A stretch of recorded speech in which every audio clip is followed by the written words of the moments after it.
welcome, first of all, to the 6th EUCogIII members meeting. Thank you for coming. And my thanks first go to the local organizers. So we have Giorgio Metta and Giulio Sandini who suggested that we might come to Genoa for this meeting. And I'm really grateful that this worked out. As you can see, they have some pretty spectacular places in Genoa, both inside and outside, so that was good. It's also very appropriate for EUCog to meet here, because Genoa is the beginning, when David Vernon started EUCogIII I.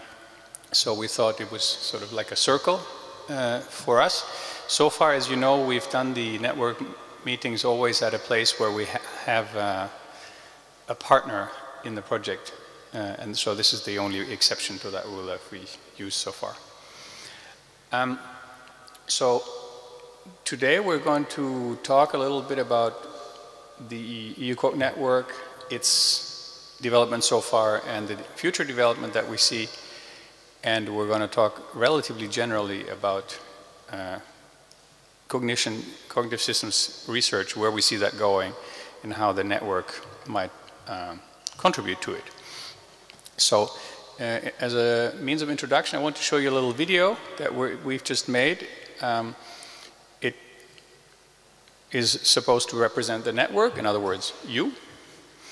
It's not finished, so we've talked about changes that we want to make, and if you want to suggest changes, we can try to incorporate these, and I'll also send you a little message with the email of the person who made the videos, Sebastian Grinspun, because he needs footage. So if you have great videos of high quality, of things doing, cognitive things, doing interesting things, he'll be interested in seeing that. Let me see how that works now. We need robots that can work with us and rescue systems that can adapt to the environment. We want driverless cars that anticipate the need to act, intelligent spaces that learn from experience, and robotic hands that can deal with the unexpected. These systems need to make sense out of situations they have never encountered before. They can't be pre-programmed completely. They need cognitive capacities such as perception, memory, anticipation, learning, and development. The European cognitive systems research community is changing the way we understand natural systems and build artificial ones. We research cognition and build intelligent adaptive systems that can serve society in many different ways. In the workplace and at home, in hospitals, factories, and throughout the city, the systems we use are becoming cognitive. EUCogIII, the European Network for the Advancement of Artificial Cognitive Systems, Interaction, and Robotics.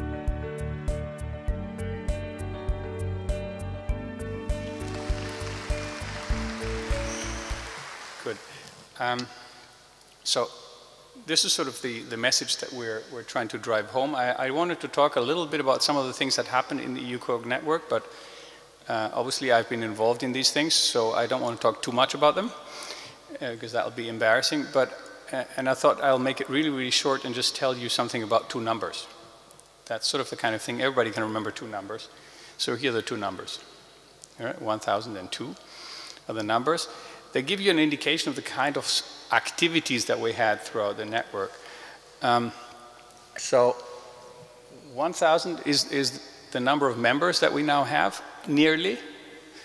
We're pretty close to that, and so if the trend continues, we'll probably get over it, which is way more than we thought we would get. When we applied for the EUCogIII project, we said it wouldn't go over 300. That turned out to be slightly off. So 1000 is also the number of applications for membership that we dealt with in EUCogII and III, so in the last 6 years. Each and every one of you has at some point filled in this this little form which says, why do I want to become a member? Why am I a researcher in the field? Why should you take me on? So we voted on 1,000 of those applications, which doesn't mean that we approved them all, right? That means 280 or so were coming over from EUCogII, right? And that's roughly the number of people who we rejected as well, in 200 something in that time. 1,000 is also the number of participants that we get roughly per project. That means we had 3-year projects, EUCogII, II, and III. Each was 3 years, so we're now 9 years. In each of these projects, we roughly, at least in the last 2, I'm not sure about the first, we had about 1,000 people participating in our activities and being sponsored by us. Right? So there were a lot more people participating in the activities actually because we sponsored certain workshops, say, and the workshop said, okay, please sponsor 3 speakers. Right? So we did that, but the workshop might have been attended by 50 people or 100. Right? So there were a lot more people who benefited in that way directly, and also benefiting, of course, also means that we did the reimbursement processing, right? So that Theo and our accounting office sort of dealing with the numbers. That's roughly what they did per project. So it's about 1 per calendar day, roughly what we were doing. So these are the 1,000 numbers. The 2 numbers are the events per month. That's a rough average. So we had a lot of events in EUCog that we were sponsoring. We got applications. We rejected a reasonable number, but we ran roughly 2 per month, that is 24 per year, throughout this whole time. Very different things, right? From tiny little groups which said, we want to meet and discuss and develop this, 5 people, to a 1,000 people conference which said, we need this additional money for this particular thing, right? Very, very different things. Some were more directly organized by people in the coordination council, or by me, and lots were organized by you in some way. So very different kinds of events that we had, about 2 per month, and then we had 2 conferences per year. So this kind of conferences, as you know, we have these twice per year, usually in the spring and the fall. So that's roughly what we've been doing so far, at least on the organizational side. Right? And a lot of what we have done has been on the organizational side, obviously. So we've tried to do some useful things for the community through all this organizational work. The interesting question is, of course, what's going to happen now? The bad news is that the funding is over. We were told, even before EUCogIII, that is the current project that funds the network, was approved, that there wouldn't be another one. Or rather, when it was approved, they were already saying, don't you bother thinking about yet another project after that. That's not going to happen. Okay, so we knew that was not an option. And we knew that the situation that we had so far was a luxurious situation. Right? We could try to get a research network going and get people together and think about stuff that we thought was interesting because we had the funding to do it. And now, with a specific day, 31st of December this year, that stops. Right? So suddenly we have no money. So what are we going to do? One option would be, of course, to say, okay, it was nice while it lasted. Right? Okay, that was good, let's go on and we'll do something else. It seems that lots of people, both inside the network, but also outside the network, for example, non-Europeans, like what the network does and sort of think, it would be nice if we do that kind of thing, and can you try to continue it in some way?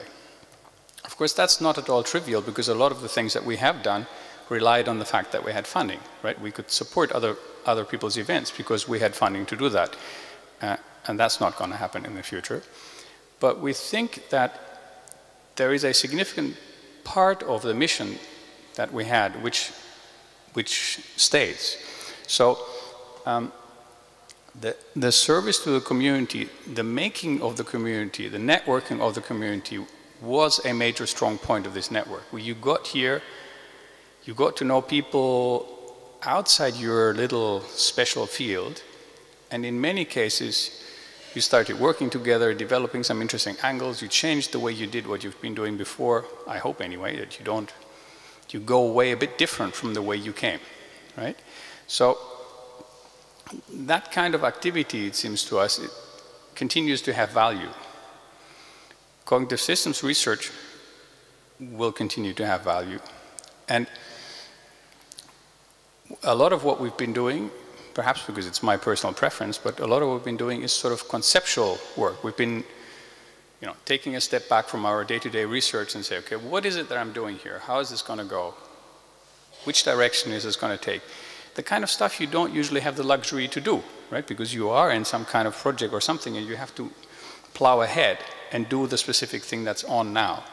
So very occasionally do you get the luxury to say, okay, should I be going that way, or maybe should I take a turn here, or how should things develop? So one of the things that we're going to do is, or we are doing, is to develop a structure that will allow us to continue some of the activities of the network. So to continue the network of artificial cognitive systems, it will obviously have to take a different form. It will obviously have to have support from its members. So we will need to have activities where people pay to do things so we can cover the costs for these activities. The whole thing is going to be a lot lower budgeted than it is now. But we think it's feasible. So we don't know the details yet. We are essentially looking at a model where people will pay some kind of membership fee through participation in an annual meeting. And this membership fee will keep the association, the network, running through the year, and it will continue the next time. Of course, that means that we will not have, you know, people employed in the standard sense and so on, that because there's not enough funding for that kind of stuff. We've discussed about the details with many people. We've discussed this morning in the Coordination Council, and we have a workshop tomorrow in which we're going to discuss about the details, how we're going to do that, who's going to push it, and which form is that going to take legally, financially, academically, so that we can have an effort that is supported by the community overall and pushes in the right direction, in the direction that you want, right? I don't expect that the new network will have 1,000 members, but I hope that it has enough momentum, so to speak, to continue in a useful direction for the community. And it's going to be different in many ways, and one difference is going to be that you, as the normal member, so to speak, will have a much stronger chance to actually do something that you think is important, right? So you will be able to push this new network in a direction that you think matters. If you do, right? So if you do participate in that activity and push it, that will happen. And you can organize events that you think are important. And the structure of the people who are running the network will change over time. So we'll have a discussion about this tomorrow in this little workshop. We'll probably have a meeting between a small group of people who actually want to push this agenda, likely in early December. And, well, we will see. We'll work for the network and see what happens in the 2015 and beyond. So I ask you to, chip in and see it as a chance of doing something that you care about and pushing in a direction that you want to be seen, that you want to see. That's my appeal, so to speak, for today. We're going to see how it works in practice, which role you're going to take in that new endeavor. I think that could be a very interesting thing. I want to see how that's going to develop if my role is not there anymore and I'll do something else. But you might want to, as I say, push in what you think in the direction that you think matters. Okay, so discussion about that in the workshop tomorrow. Today we will try to get some slightly better orientation on some things and the context that we're working in. And that context has changed since we started, right? We are an FP7 project. FP7 is over. We're now in Horizon 2020. The unit has changed. The unit in which funded us used to be called Cognitive Systems, Interaction and Robotics. And now it's called Robotics, right? So the landscape in which we operate has changed in many ways. And we've asked some people to tell you a little bit about what that landscape is. Some people are here. I think Herman Breunings is not here yet.